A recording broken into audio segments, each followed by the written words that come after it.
weekend for football in the state of Pennsylvania. We started in Pittsburgh, and we'll get back there. Meanwhile, Sunday in Philly, the defending Super Bowl champions saw their season come to a lackluster end in a bad game against San Francisco. Yesterday, Jalen Hurts asked about his much-maligned offensive coordinator, Kevin Patullo, and his top target, A.J. Brown. Here's what he said. You do have the opportunity to have that with Kevin Patullo. Do you want him to come back as the offensive coordinator? It's too soon to think about that. And like I said, I put my trust in Howie, Nick, and Mr. Leary. What about A.J. Brown? Would you like A.J.? A.J. and I have talked. We're in a great place. Last one. Maybe y'all can talk to him and ask. Why were we all laughing when he said that? Yes, he was. Because, I mean, it seemed like he was communicating what he wanted to communicate without actually saying it. It reminded me a lot of the Lamar conversation that we had last week, where it's like, yeah, he ain't in love with A.J. or Patullo. So I think that he's going to be fine no matter what And he decision knew A.J. was already gone. Yeah. A.J. had already packed it up. No, he wasn't answering no We questions. already talked. We already talked. Yeah, he done. What we're reading through the lines there, or whatever, maybe even above the lines, is that Jalen Hurts is not happy and that change is coming in Philadelphia. I can't speak to Jalen Hurts' happiness. Obviously, no one there's happy. They just lost. But look, follow the pattern.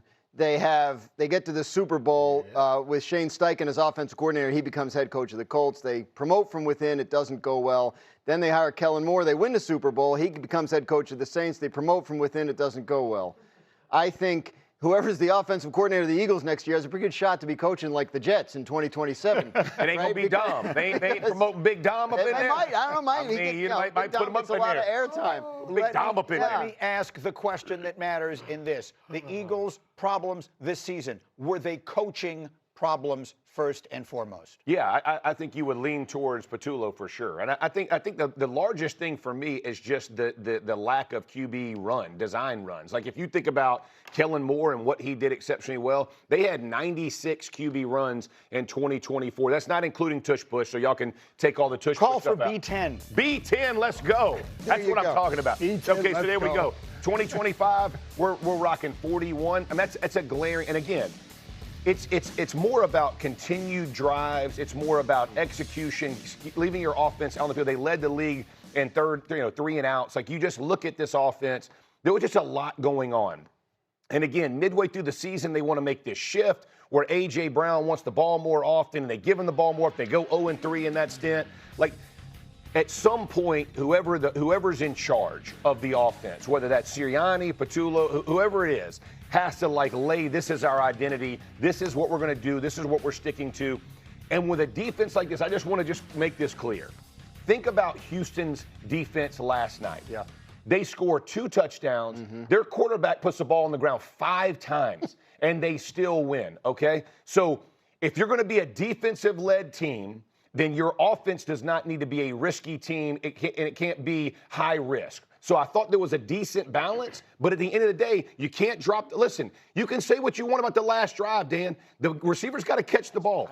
They got to catch the ball. Like, you got a chance. You got a minute 28. You're on whatever yard line. You got to go score, bro. Like that's not just coaching, y'all. That's the ball hits you in the freaking hands. You got to secure the play. Other receivers in the league are making catches. You got to make the catches. I don't care about the last drive. This is like the 95th time this year the Eagles' offense completely shut down in the second half of a game. You got to have answers. You don't have to be risky, but you got to have answers. The team that beat them lost one of its best players in the first half, is already down half of its roster, and is drawing up plays in the dirt, has a wide receiver throwing it. Give me something. I think the frustrating part about watching that offense, and it's happened all year, and it was very on display in this game, is that it appears as if they're not trying unless they're trailing. Yeah. I'm watching in the second half, it's 2nd and 8, it's 2nd and 10, it's 3rd and 10, it's 3rd and 11, and they're running the ball and throwing swing passes. And I have to be I'm not a fan of the Eagles. I'm just a fan of football. Come on, guys.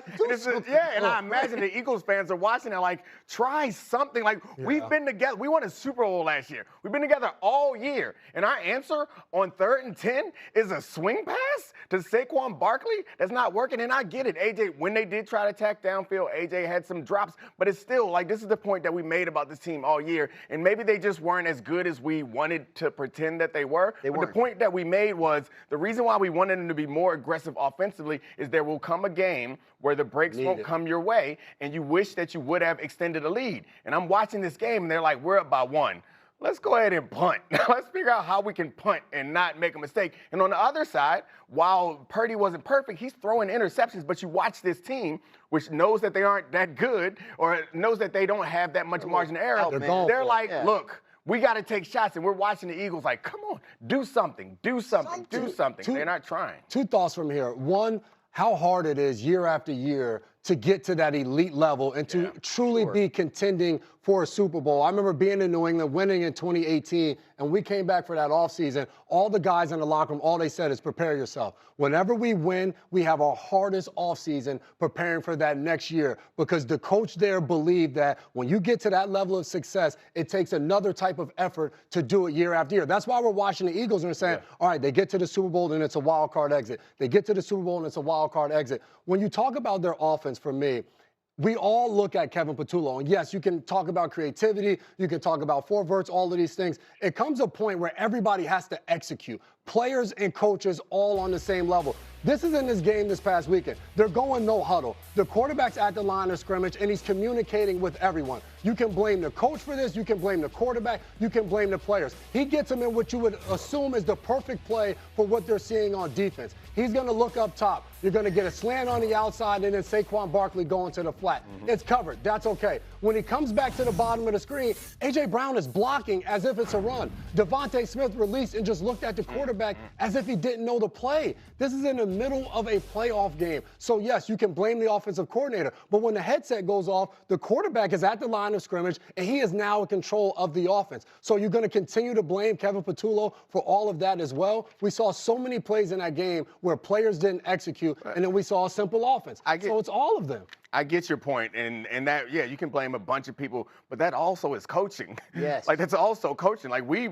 practice to the point where we're in a big, important game at the end of the season, and half the team is doing one thing and half the other team is doing something else. That's these are the same players that won the Super Bowl last year. So now all of a sudden, you guys all forgot how to communicate and line up and run a play properly? But the coaching failing there is that they're not invested, right? Like, if you're not trying anything on offense, if you're just like 2 yards in a cloud of dust, then you're going to lose your guy. I mean, you got to keep these guys locked in. Come up with something. We're here with solutions to help you guys. Let's do it together. It just felt like they were giving up. It was a season that felt messy all the way through, and it finished about as messy as it possibly could. Where it goes from here, we'll be following it for you. In the meantime, where does Aaron Rodgers go from here? Should he return for another season? Should that season be in Pittsburgh? We go back to last night's game and the fallout in a moment. Plus, big story from Heather